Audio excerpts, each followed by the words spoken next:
Selamat pagi, siang, sore, malam pendengar. Kelompok 101 KKN UMB yang mempersembahkan program Bincang Kemit. Perkenalkan, saya Tommy selaku moderator.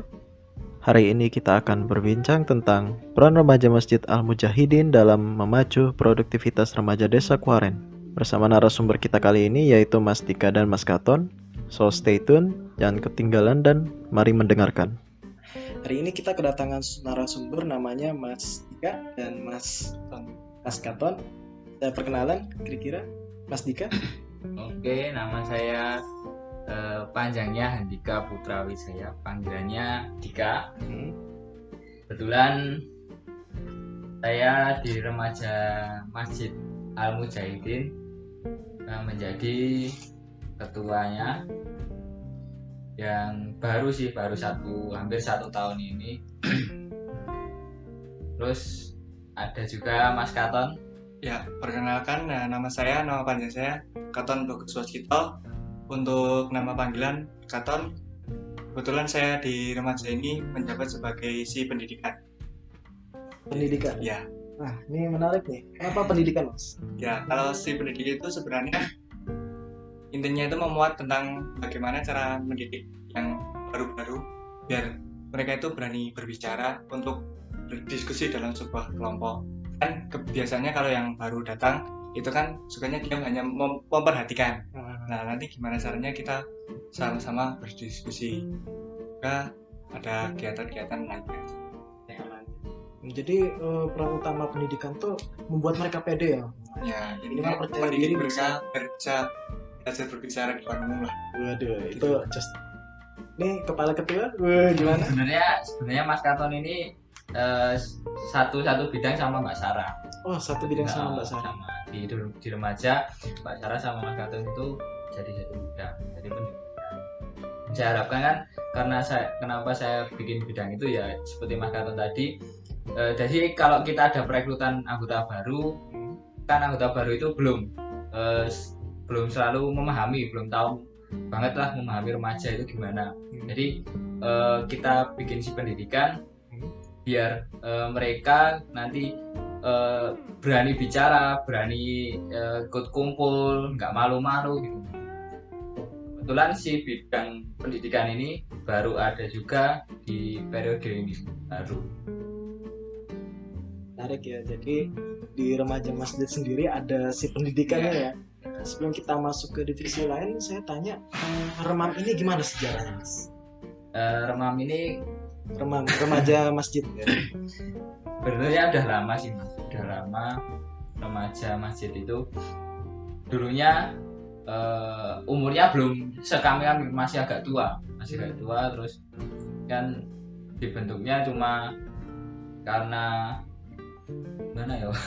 Kebetulan saya itu remam itu sejarahnya belum tentu tahu banget lah gimana awalnya. Yang saya ketahui ya cuma dulu hanya ya kak kumpul-kumpul lah di masjid, sering ada acara di masjid terus dibentuk sama remam itu. Sebenarnya udah lama juga, tapi ya emang lama tahun, terus anggotanya juga yang tua udah lepas, udah tak kan. Jadi kita juga mau cari informasi tentang sejarah remam, gimana remam itu agak kesulitan karena udah ada yang merantau, udah ada yang nikah terus luar kota. Jadi balik ke regenerasi lagi ya, Mas. Iya benar. Dan ini menariknya di remam ini kebanyakan yang ikut itu anak-anak muda. Ya benar. Untuk di remam itu sendiri kan ada kayak batasan. Jadi misal itu anak itu usianya kisaran udah masuk kelas 3 SMP, nanti kita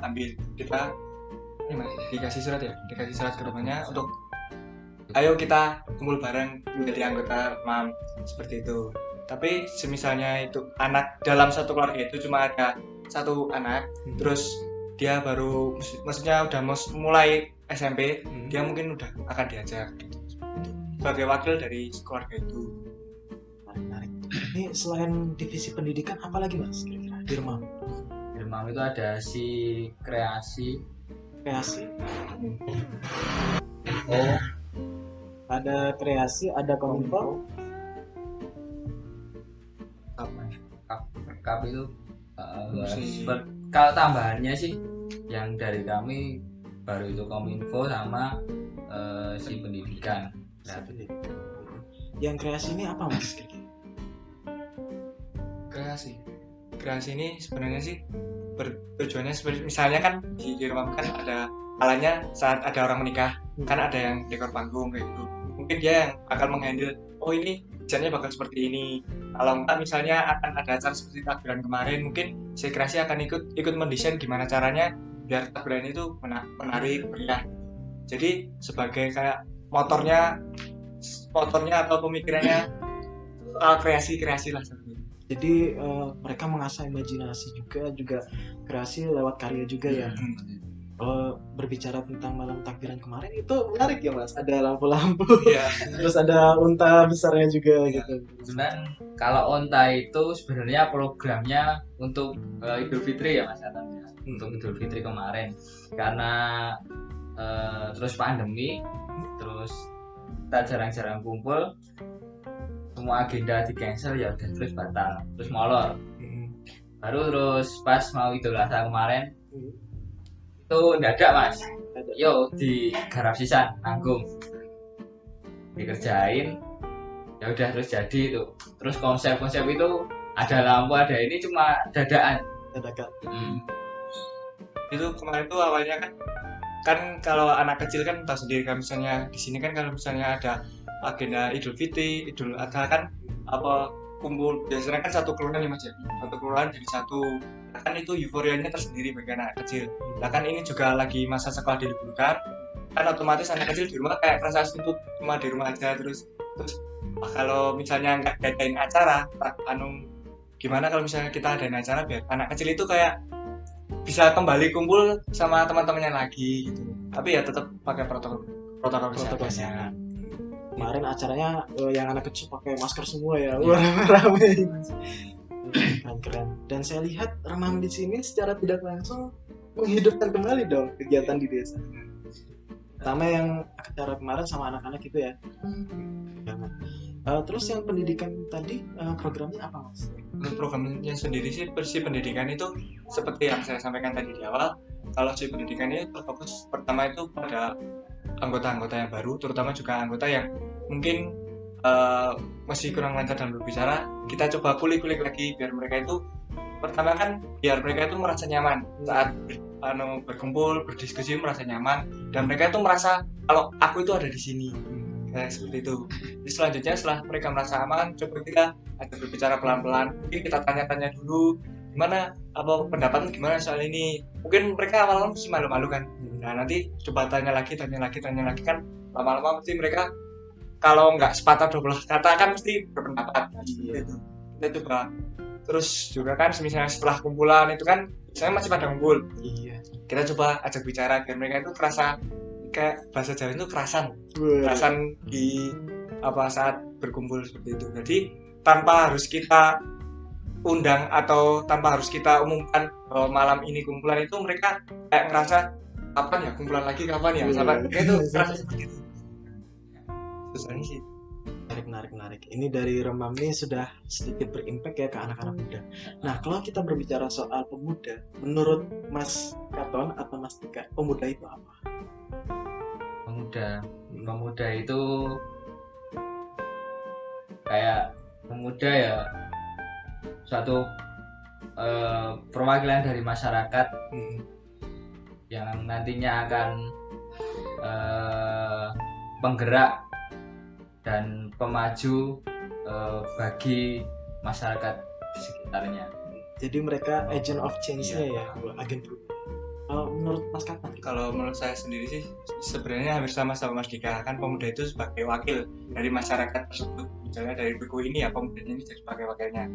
Pemuda itu juga sebagai motor. Jadi motornya itu maksudnya kayak penggerak. Misalnya ada kegiatan ini kan otomatis nggak mungkin kita menjagakan yang tua-tua. Mungkin kan yang pemuda harus maju duluan, harus selalu adil di depan seperti itu. Jadi sebagai ibaratnya itu kayak motor dari daerahnya tersebut, sebagai penghidup biar daerah itu meriah, terus juga ada kegiatan-kegiatan yang positif. Menarik. Jadi pemuda ini terutama yang di Remam Muhajidin ini sebagai agent of change-nya ya, jadi agen perubahannya di desa. Jadi membuat semua orang produktif ya, terutama seperti itu.